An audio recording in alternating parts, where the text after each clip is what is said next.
Welcome back to another episode of Rock Boys Football. Bill O'Brien, Boston College, heading on the road Monday night, playing Florida State in a massive bounce back opportunity for Florida State. And why I say it's a massive bounce back opportunity, you look at Boston College and say, very similar matchup to how we talked about Georgia Tech 7 days ago, where you have a very dynamic quarterback in Thomas Castellanos who ran for over 1,000 yards in 2023. But then you look at the defensive side of the football and say, this is a defense that in 2023 struggled to stop the run. They'll want to get into what Florida State needs to do better to have a better performance against Boston College. Now, we'll get more into some of the film and some of our broader takeaways on Tuesday at 2 p.m., kind of our Florida State Power Hour, but we will get into some of the things that we saw. We both rewatched the game, a couple of different times before we recorded this, so we'll get into some of that. Now, before we do, just want to say, one of the Florida State fans, we all know you're frustrated. I'm frustrated watching that performance and watching kind of where we thought Florida State was going to be strong. They just weren't.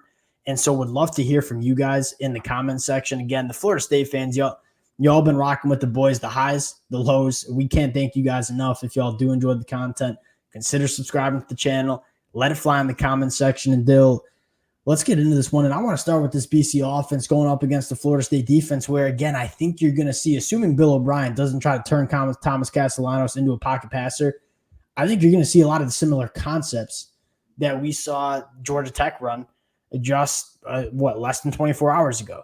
You look at Boston College, they ran the football 58% of the time last year. That was 19th in the country, had a lot of success doing it, specifically with a quarterback in Thomas Castellanos.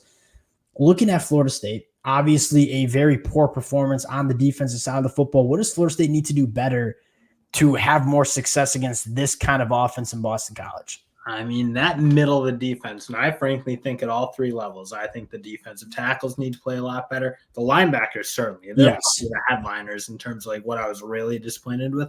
But also the safeties. I think they need to do a more consistent job filling run lanes and tackling. They did miss a lot of tackles, it feels like.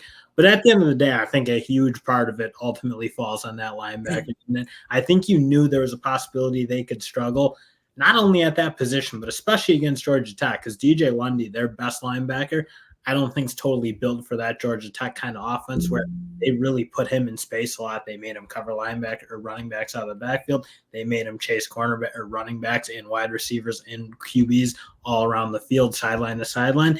And that's not really where he excels. But at the end of the day, I think they really need to find someone to play with him because he wasn't necessarily the biggest problem. They just didn't have a second guy to go. 100%. And we kind of talked about it all offseason. You talk about this Florida State team, where is the big question mark? It was in the linebacker room. They went and got a guy like Cam Riley late after spring, heading into summer. Omar Graham. And we don't make a habit of dragging football players individually. Omar Graham played 35 snaps in that football game. He had 0 tackles.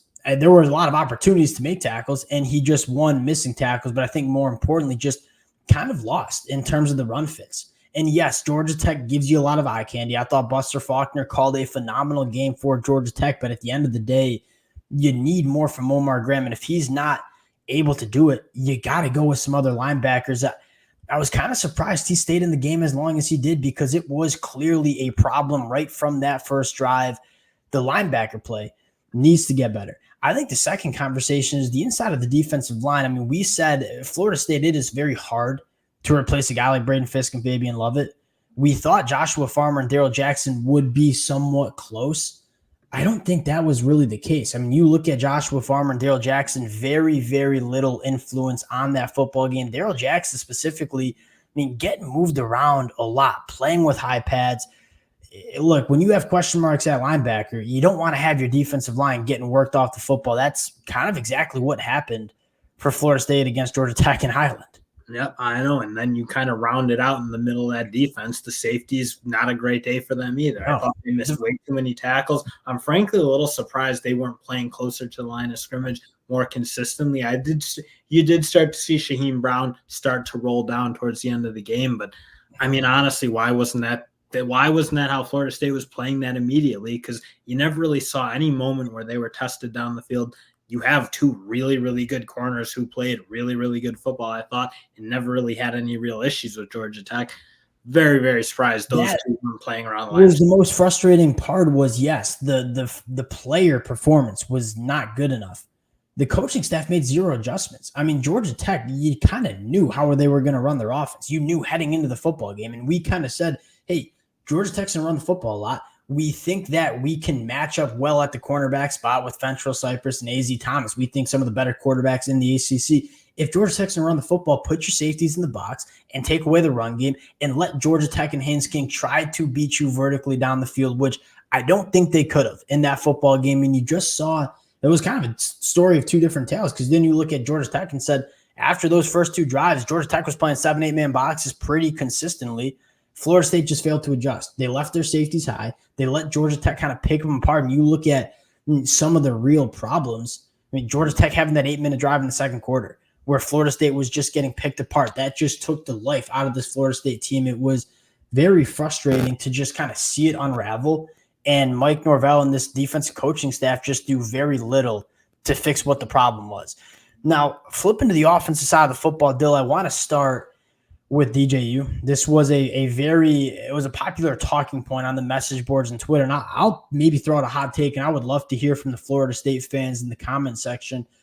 DJU did not play good, but I don't think he was the problem. I think the biggest problem is, hey, Mike Norvell, his offensive coaching staff, you went out, you paid a lot of money to get DJU to Florida State, and you kind of treated him like a freshman quarterback. I mean, Georgia Tech was playing with 7-8-man boxes. They were playing with only one single high safety, and they just continued to run into that box and didn't ask DJU to make those field throws down the football field. And yes, DJU missed one to Ja'Kai Douglas, maybe another one to Malik Benson. But outside of that, Florida State didn't even try to punish Georgia Tech for loading that box. That was probably the most frustrating part, was not the performance from DJU, but a little bit more how the offensive coaching staff treated DJU as a quarterback in terms of just having little confidence that DJU could make Georgia Tech pay down the field. And especially because well into the third quarter was like the first time they really put the game into DJU's hands. And frankly, he played pretty decent. He had those moments where they were picking that team apart, hitting slants, hitting stuff through the middle of the field, kind of into that intermediate range. He actually played pretty good there. They got him moving. They got him sprinting out. He was making his plays. Again, I mean, the second they went to those heavy boxes and those safeties, I mean, they were screaming down the line of scrimmage every play. You don't go to any play action. You don't go to anything to take advantage of that aggressiveness that Georgia Tech was playing. Like, I'm really kind of with you. I was really, really surprised that Mike Norvell kind of just kept running at that unit, kept running that same kind of power kind of run scheme they like to hit, and just kept doing it over and over and never really put the ball in DJU's hands and say, look, if they're going to play this way against us, yeah, we're going to try to make their corners win one-on-one matchups. And Florida State's wide receivers, to their credit, they were winning their share of those matchups. That was the most, and I don't think Florida State's wide receivers played great, but at the end of the day, what have we heard all through fall camp is how fast these Florida State wide receivers are, how good they are working vertically, and we just didn't use those wide receivers like that. Now, DJU missed that throw to Ja'Kai Douglas. That throw needs to be made, and I think there's two things. One, if DJU can't make those throws, you have to start. You got to go to Brock Glenn or maybe Luke Kromenhoek. But at the end of the day, it's like you have to ask DJU to make those throws. If you can't make those throws, you got to go to Brock Glenn. But you can't just let DJU and just sit there and run into heavy boxes and not try to punish teams that are going to load the box, because you're going to see other teams try to do that to Florida State. If you can't punish teams vertically down the field, you're not going to beat quality teams in the ACC being a one-dimensional football team. And especially because you saw, I mean, Florida State's obviously game plan wasn't necessarily to go down the field. In Georgia Tech, I felt like at first was kind of almost playing them to be more of a passing, dynamic, balanced offense. And that first drive, or first two drives, really, Florida State did a good job marching that ball down the field. They were running stuff to the boundary. Very surprised we didn't see more Jalen Lucas in that. Yeah, we need to talk about that. Really? So we go to the first two drives, and that's kind of exactly what we talked about in the preview. Like, you have all these dynamic ball carriers, and we think Georgia Tech might not have the most athletic linebackers. Can we work the ball to the perimeter? Can we get our guys in space, guys like Jalen Lucas and Lawrence Tuafili? You saw exactly that the first two drives of the game. And then did Jalen Lucas even have a touch after that game, after that, those two first drives? And he might have had one or two, but he was a non-factor after those first two drives when he was having a ton of success getting to those kind of looks. And so you had success doing stuff, and then you just kind of stopped it after the first 2 drives. That didn't make any sense either.